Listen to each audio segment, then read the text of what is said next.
So it is time to make my yearly Arizona Cardinals video. I swear, I feel like I talk about this team once in a blue moon. It's kind of incredible just how kind of inactive they are. I know they don't have the best fan base in the NFL, but it's just crazy.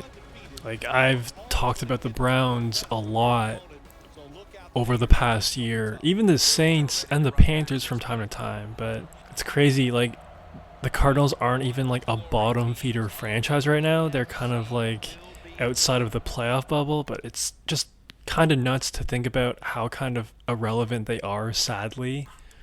But it is what it is. But the first Cardinals news that's actually noteworthy for this offseason, they signed their star tight end Trey Mcbride to a 4-year, $76 million extension, making him the highest paid tight end in NFL history. He's now signed through the 2029 season, 19 mil average annual salary. He just topped Travis Kelce, which he makes 17.1 mil a year. Kyler Murray is a huge fan of this news. He had this to say, quote, "worth every penny," after finding out about the news.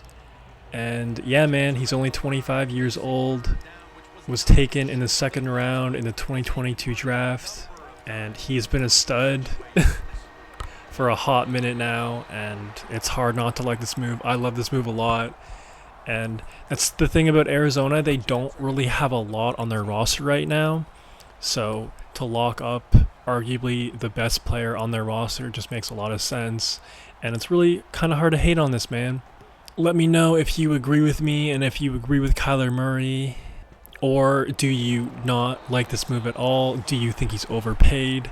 Let me know in the comments below. Now, I'm sure once Brock Bowers is due for a contract, I'm sure he'll surpass Trey Mcbride.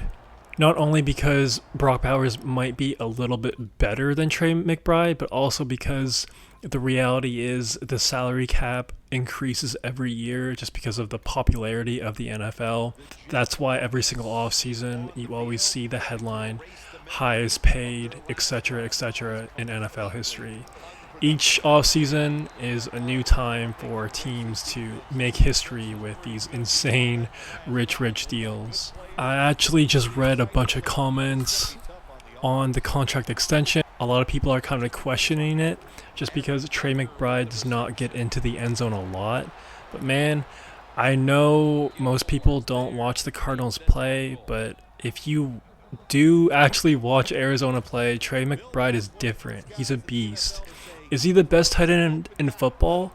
That's definitely subjective and up for debate. I think he's top 3, easily top 5.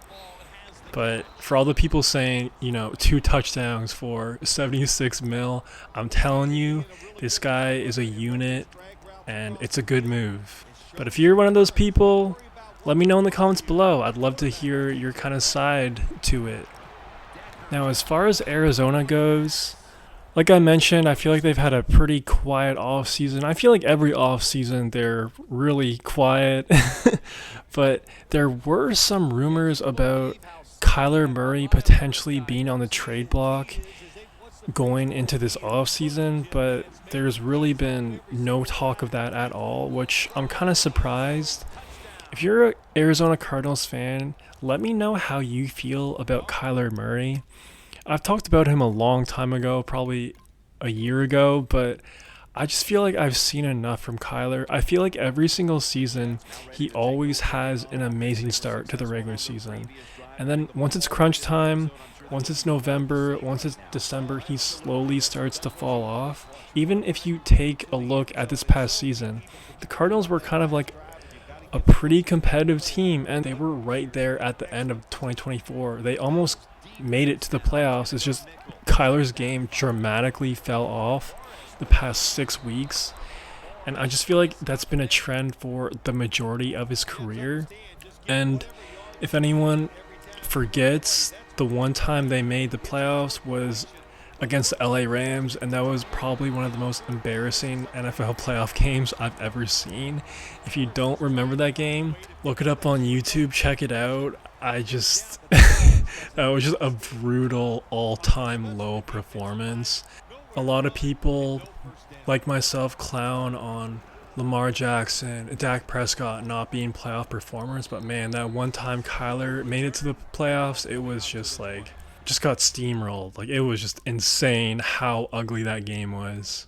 But yeah, to go back to my original point, I just think you're kind of not going to ever win a championship in Arizona with Kyler, or I highly doubt they're ever going to go on a serious playoff run with Kyler. Really think it is in their best interest to move off of him at some point, because if they were to keep him for the remaining of his contract, he's good enough to win like 7, 8, 9 games in a regular season. But unfortunately, that kind of takes you into no man's land.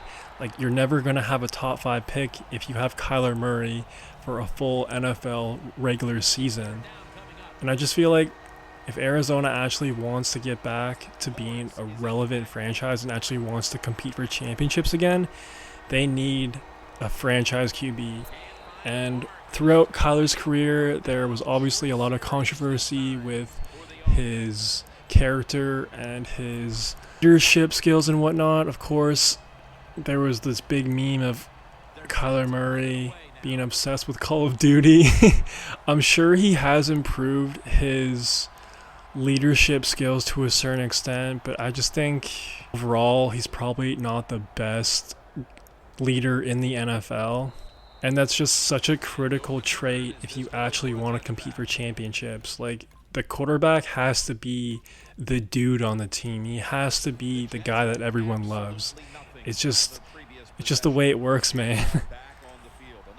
And honestly, going into this season for the Cardinals, I expect them to be pretty similar to what they've been the last couple of years. Like, in 2023, Kyler was hurt, and then he came back at the tail end, and he looked really, really good. And they actually beat the Eagles on the road. And then, like I said, 2024 started off pretty competitive, and then they just fell off. So in 2025, I expect them to be a competitive team, but I don't expect them to be a playoff team. I just expect them to be in no man's land. But if you feel like the Cardinals are going to be a playoff team in 2025, let me know. Or do you think they're going to be just like a bottom 5 team? I really think that would be in their best interest, because 2026 might be a great quarterback draft, and I just feel like you're an NFL team and you want to tank. I feel like 2025 is the year to do that. We'll have to see, though.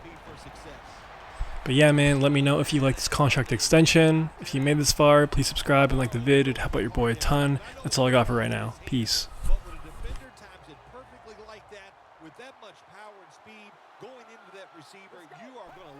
Football goal. That's human nature. Really good job by the defensive player. Can't find the target on the pass underneath. Third long situations. A lot of coordinators in this league will run a draw play on third long. Why? Because they're just looking for field position, pick up a few yards, and then by some miracle, if the running back's able to make guys miss, break some tackles, and pick up a first down, man, that's just gravy. The Jets put themselves in a terrible situation. Third long, but you know what? They got a lot of talent on the offensive side, and that was an awesome job of picking up that first down. No margin for error from just outside the goal line.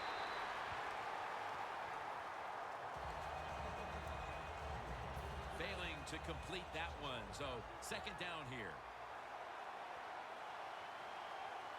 From the shotgun. It's Curley with the reception. Touchdown, New York Jets. And Curley's 5th touchdown. A big touchdown.